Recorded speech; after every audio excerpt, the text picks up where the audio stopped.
friends, welcome back to my channel. இன்னைக்கு நம்ம honey chicken எப்படி செய்யறதுன்னு பார்க்க போறோம். வாங்க வீடியோக்குள்ள போலாம். ஃபர்ஸ்ட் இதுக்கு ஒரு பவுல் எடுத்துக்கோங்க. சோ நான் வந்து இன்னைக்கு 300 கிராம் சிக்கன் எடுத்துர்க்கேன். Boneless chicken. சோ இந்த மாதிரி பீஸ் வந்து கியூபா கட் பண்ணிக்கோங்க. இத நம்ம பவுல்ல ஆட் பண்ணிக்கலாம். 1 tablespoon ginger garlic paste, 1 tablespoon pepper powder, தேவையான அளவு உப்பு, 2 tablespoon vinegar, 2 tablespoon soya sauce. இத ஆட் பண்ணி நல்லா மிக்ஸ் பண்ணிக்கோங்க.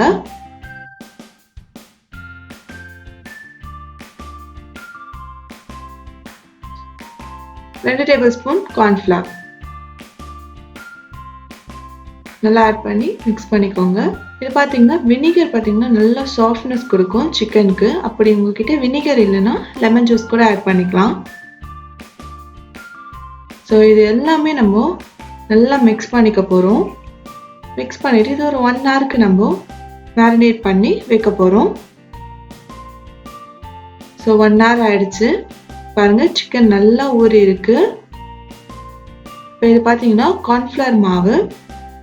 இந்த ஒரு பீஸ் சிக்கனா எடுத்து கார்ன்ஃப்ளவர் மாவுல நம்ம கோட் பண்ண போறோம். ஏன்னு பாத்தீங்கன்னா அப்பதான் சிக்கன் வந்து நல்லா கிறிஸ்பியா கிடைக்கும் நம்மளுக்கு. அந்த சாஸ்ல போடும்போது அந்த கிறிஸ்பினஸ் போகாம இருக்கும். இந்த மாதிரி கோட் பண்ணிக்கிங்கன்னா நம்ம கூடவே போட்டு பிசைஞ்சோன்னா என்ன ஆகும்னா பஜ்ஜி மாதிரி ஆயிடும். ஸோ இது மாதிரி தனித்தனியா ஒரு பீஸா எடுத்து நல்லா கோட் பண்ணி எடுத்துக்கோங்க.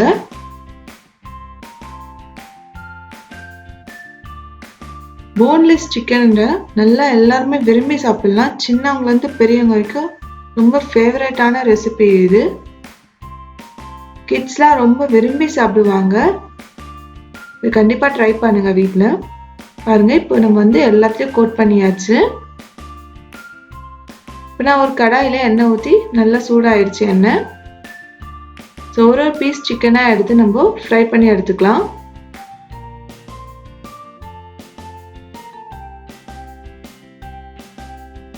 ஸ்லோ ஃப்ளேம்லேயே வச்சுக்கோங்க. பார்த்தீங்கன்னா மாவு பார்த்தீங்கன்னா இந்த மாதிரி கோட் பண்ணதால நம்மளுக்கு மாவு வெளியே வராமல் இருக்கு. சிக்கன் கூட நல்லா கோட் ஆயிருக்கு. இப்போதான் நம்மளுக்கு கிறிஸ்பியாக இருக்கும் சிக்கன். ஸோ இந்த டிஷ் பார்த்தீங்கன்னா நல்லா ஒரு காரம் ஸ்வீட் ரெண்டுமே சேர்ந்த டிஷ் இது. ஸோ எல்லாருமே விரும்பி சாப்பிடுவாங்க. இந்த டிஷ் கண்டிப்பாக ட்ரை பண்ணி பாருங்க வீட்டில். ஒரு 5 மினிட்ஸ்க்கு அப்படியே விட்டுருங்க. சிக்கன் நல்லா குக் ஆகணும்னு நம்ம எடுத்துடலாம். பாருங்க உங்களுக்கு நல்லா கொஞ்சம் ப்ரௌன் கலர்ல ஆயிடுச்சு.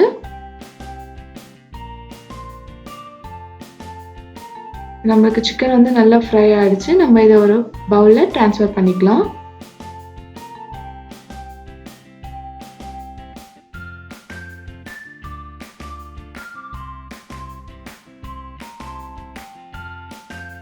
இதே மாதிரி எல்லா சிக்கனையும் ஃப்ரை பண்ணி எடுத்துக்கிறேன்.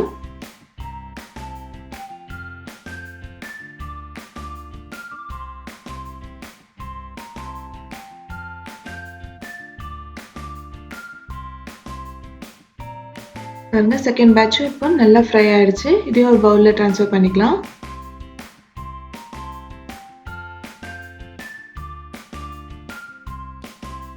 பாருங்க எல்லா சிக்கனையும் நான் ஃப்ரை பண்ணி எடுத்துட்டேன். ஸோ இதை வந்து ஒரு 5 மினிட்ஸ்க்கு நல்லா ஆற விட்டுருங்க.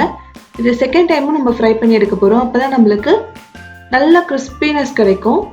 ஸோ அதே எண்ணெயில திருப்பி நம்ம ஃப்ரை பண்ணி எடுத்துக்கலாம்.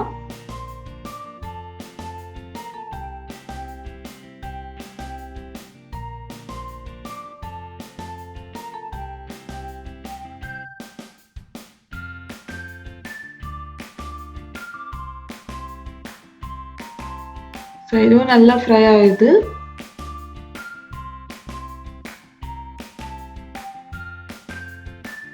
இது நல்லா ஃப்ரை ஆயிடுச்சு. இதை நம்ம ஒரு பவுல்ல ட்ரான்ஸ்ஃபர் பண்ணிக்கலாம். இது நெக்ஸ்ட் வந்து பாத்தீங்கன்னா இதுக்கு ஒரு கிரேவி செய்ய போறோம். ஸோ கிரேவி செய்யறதுக்காக அதே கடாயில நான் 2 டேபிள்ஸ்பூன் எண்ணெய் விட்டுருக்கேன். இஞ்சி பூண்டு பாத்தீங்கன்னா இந்த மாதிரி ஃபைனா சாப் பண்ணிக்கோங்க. இஞ்சி இது மாதிரி ஸ்லைஸ் பண்ணிக்கோங்க. அப்படின்னா நீங்க இதையும் ஃபைனா சாப் பண்ணி எடுத்துக்கலாம். இது ரெண்டுத்தையும் ஆட் பண்ணி நல்லா இதோட ரா ஸ்மெல் போற வரைக்கும் நம்ம ஃப்ரை பண்ணிக்கலாம். நெக்ஸ்ட் பாத்தீங்கன்னா நான் ஒரு 3 tablespoon chilli sauce add பண்ணிக்கிறேன். உங்கள் காரத்துக்கு ஏற்ற மாதிரி நீங்கள் ஆட் பண்ணிக்கோங்க. 3 tablespoon tomato ketchup, 2 tablespoon soya sauce add பண்ணி நல்லா மிக்ஸ் பண்ணிக்கோங்க. இதோட மெயின் இன்க்ரீடியன்ட் என்ன பார்த்தீங்கன்னா ஹனி தான். ஹனி வந்து ஒரு 4 டேபிள் ஸ்பூன் ஆட் பண்ணிக்கிறேன். பார்த்தீங்கன்னா நல்ல ஒரு காரம் ஸ்வீட் எல்லாமே சேர்ந்து ரொம்ப சூப்பராக இருக்கும் இந்த ரெசிபி. கண்டிப்பாக ட்ரை பண்ணுங்கள் வீட்டில். இப்போ ஃப்ரை பண்ண சிக்கனை நம்ம இது கூட ஆட் பண்ணி நல்லா கோட் பண்ணி எடுத்துக்கலாம்.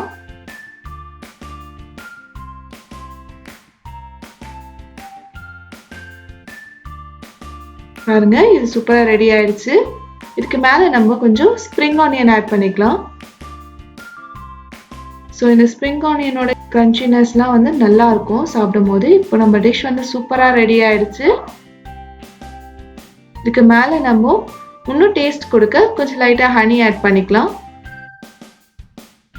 ஒரு பீஸில் நல்லா ஒரு ஸ்வீட்னஸ் கிடைக்கும் உங்களுக்கு. இதுக்கு மேலே கொஞ்சம் லைட்டாக வந்து வறுத்த எள்ளு ஆட் பண்ணிக்கலாம்.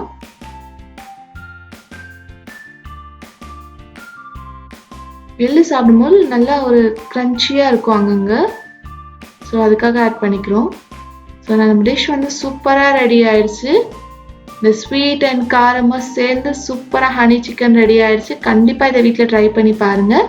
இந்த வீடியோ பிடிச்சிருந்தா லைக் பண்ணுங்கள், கமெண்ட் பண்ணுங்கள், மறக்காமல் நம்ம சேனலுக்கு சப்ஸ்கிரைப் பண்ணுங்கள். உங்களை அடுத்த வீடியோவில் பார்க்குறேன். பாய்.